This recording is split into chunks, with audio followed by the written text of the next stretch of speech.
friend Dave Dolan, who was my boss. He was a private investigator when I was a kid. I got a gig driving him around. He needed an assistant. Really, he got a DUI. They took his license away. He needed a driver.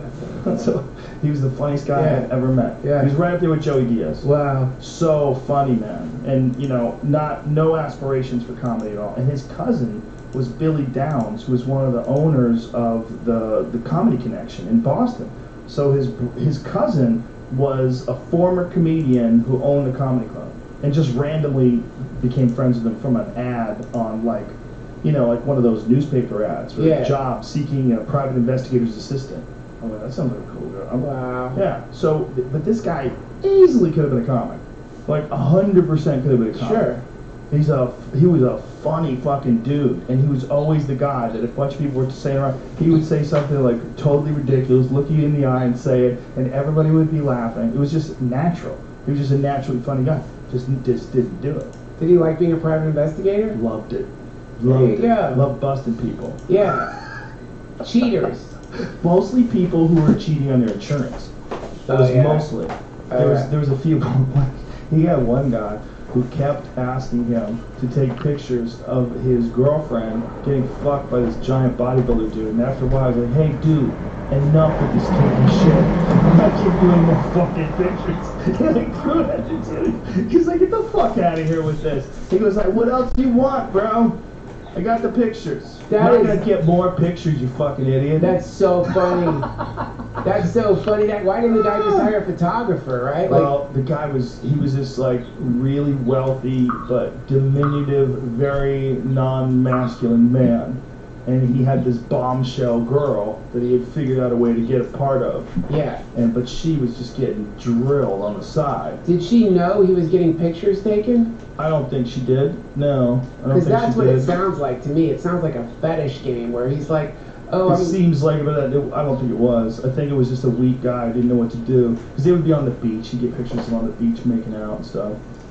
You're like, you got enough pictures. A lot of these guys, I mean, I don't know, man. That to me sounds a little bit like. Well, that's what he thought a little bit. He thought the guy was a little bit of a freak.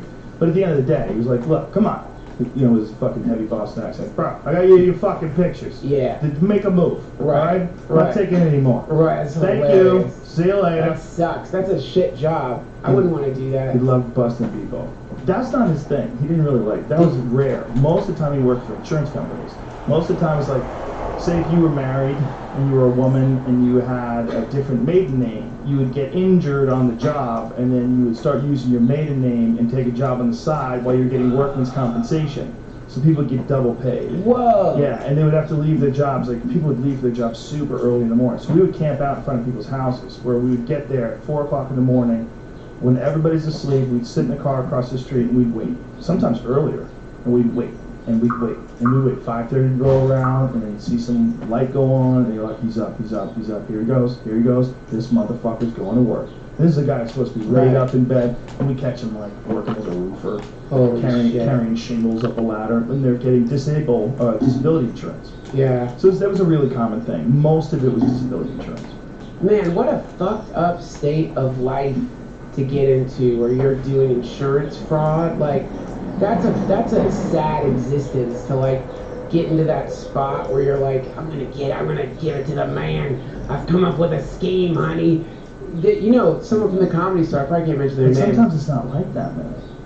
See, this is the thing, like, it was nice people. They just didn't know better. And I don't say that like they're stupid. I say that like they didn't think they're gonna get caught. They didn't think it was that big a deal. They didn't think through it very well. But there was one lady who was so nice.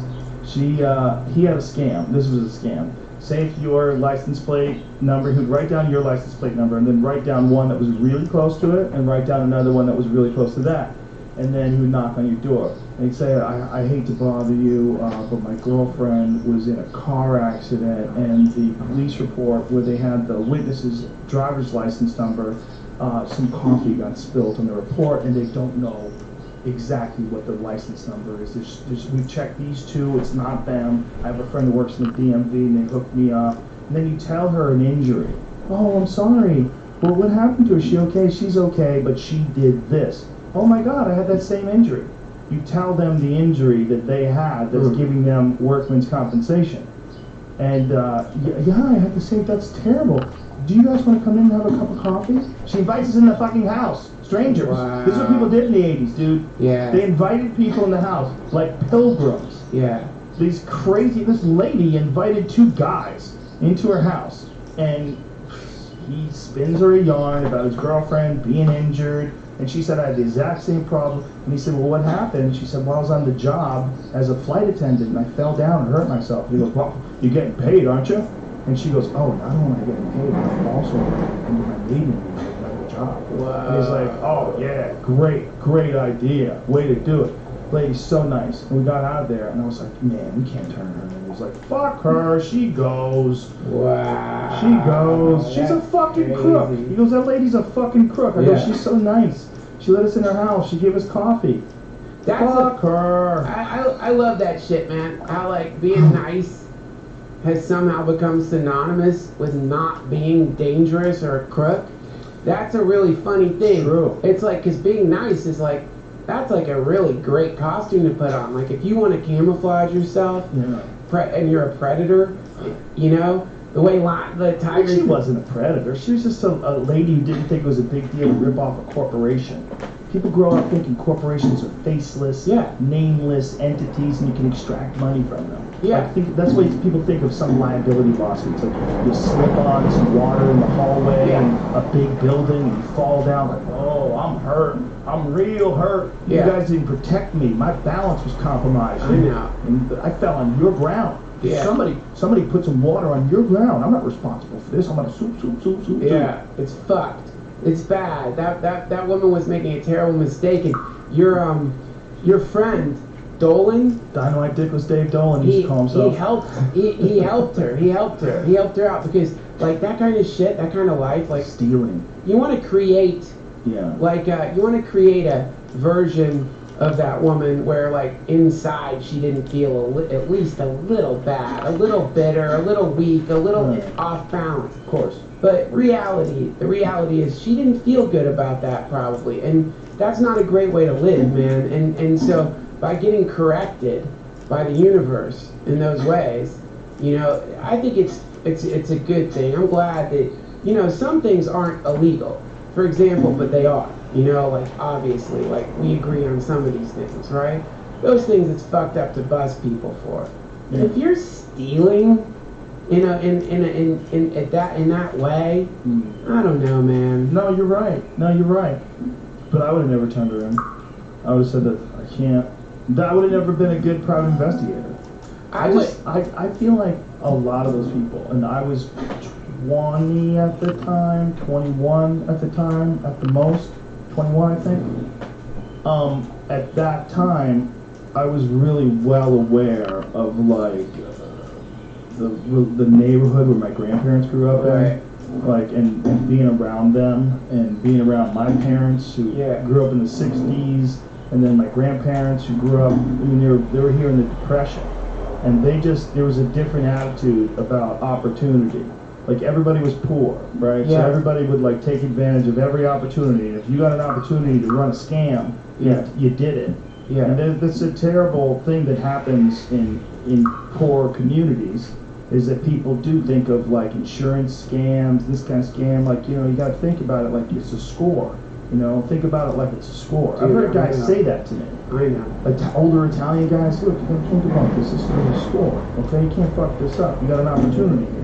All you have to do is you go to the fucking chiropractor. My back hurts. They can't tell you why your back hurts. Nobody knows why your fucking back hurts, which is true. Yeah. You know, you would go to a chiropractor every day and say, my back is fucking killing me. I got shooting pain down my leg. They can't prove it or disprove it. Next thing you know, you get a $35,000 check in the mail. Right. Yeah, you know, man, here's the thing. Number one, I feel like I have to say this. I would not have turned that woman in if I was not a private investigator. Of course you would. But and Dolan ethically had to turn her in, because if he didn't, he would be guilty of stealing from the person who was giving him money to do the job. There's never a question. Right. I mean, that's what he did for a living. He was turning her in. Yeah, but the main, like, problem with stealing, like, you know, sometimes I've been hanging out with people, you leave a grocery store, and somehow they didn't charge for, like, a bottle of water or whatever. Like, they didn't see it in the cart, right? And the people some people are like, yeah, I did it. Free water. They fucked up, right? And like, man, I think those people are unaware of this like weird law in the universe, which is that you seem to like have to, you get shit back times 3, it feels like, maybe a little bit more than that. When you give. Or take. Or take. So like if you steal a $2 bottle of water, now this is my superstition, you're gonna end up paying like at least $6 for that bottle of water in some other way. Some karmic way. Some shit's gonna happen, you're gonna get a parking ticket, you're gonna get some weird fucking thing. So I think a thief is unaware of a metaphysical economy, which is like, you think you're gonna get away with that, but you're not. Like if you could really get away with it, it would give me pause. But like, I've noticed, man, all my friends who are really successful, they leave giant fucking tips, crazy tips. You know a few of these people, Joe. Tips where like, it makes the waitress cry. And also, I've noticed they will dodge out of a place before they could be acknowledged for leaving some insanely massive tip. Dude, I'm right here. You don't have to talk about me. I'm right here. I just don't want to fucking embarrass you, man, because it's like, you know, a lot of, you know, I don't want to, but the main thing is like... But that's a love bomb. That's what I always call that. Yeah. You leave a love bomb for the waiter. Right. Yeah. But I think also, there's another side to it that is more than just like the feeling you get of knowing you've been generous and you're not that attached to money. No, it's not even that. It's like you get an opportunity to give a nudge in a positive. Yeah. They feel good. So that if they feel good, if like someone gives you $100 tip for a fucking cup of coffee or something, they get this feeling like, holy shit. Yeah. All of a sudden, a beautiful feeling out of a normal situation, just a normal interaction. I give you this and you give me that, and I say thank you and I go. Well, in that normal interaction, all of a sudden, boom, you get this beautiful gift from a stranger that didn't have to do that for no reason at all. Right. It's a little love bomb. Yeah. It's even better when you're not there. When you're in the car driving and they realize you left it for them. Right. See, that thing right there, man, that, if you go back to what we were talking about momentum. Yeah, it puts little ripples out there. Yeah. And those ripples spread. Yeah, and it's not just with that, obviously. Oh, do you want to do it with money?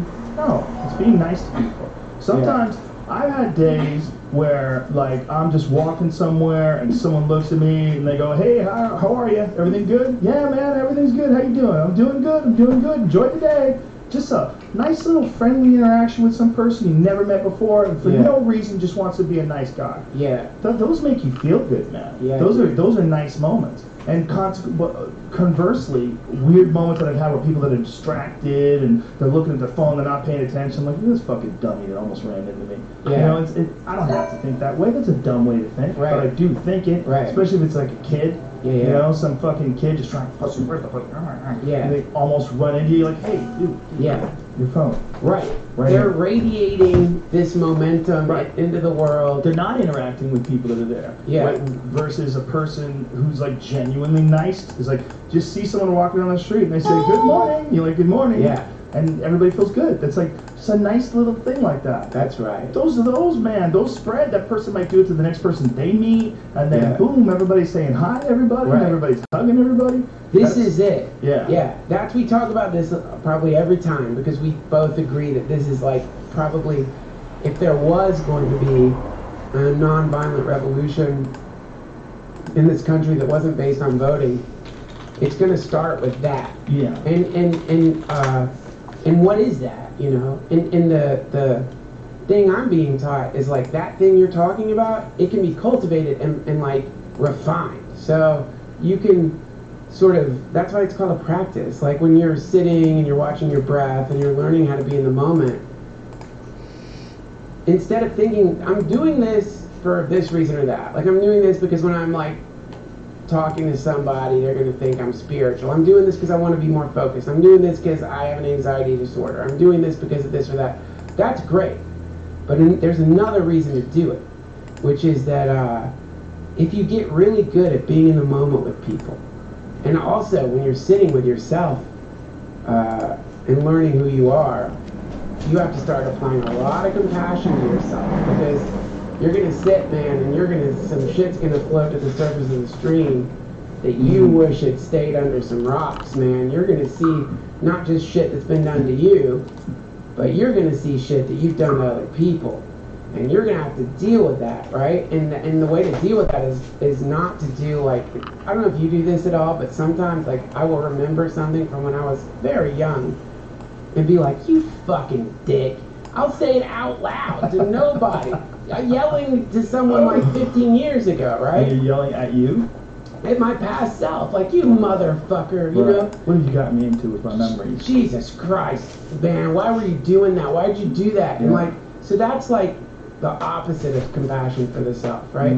So anyway, the point is, if you can like sort of cultivate compassion for who you are right now, that's not to say use that as an excuse to not try to become a kinder person, but I'm saying cultivate compassion for the fact that like, man, your dad had PTSD and your fucking folks got divorced when you were 3 and your dad remarried an abusive woman who hated your fucking guts for 7 fucking years, and she did some really bad things to you over the course of that time that you were way too young to process, or you had no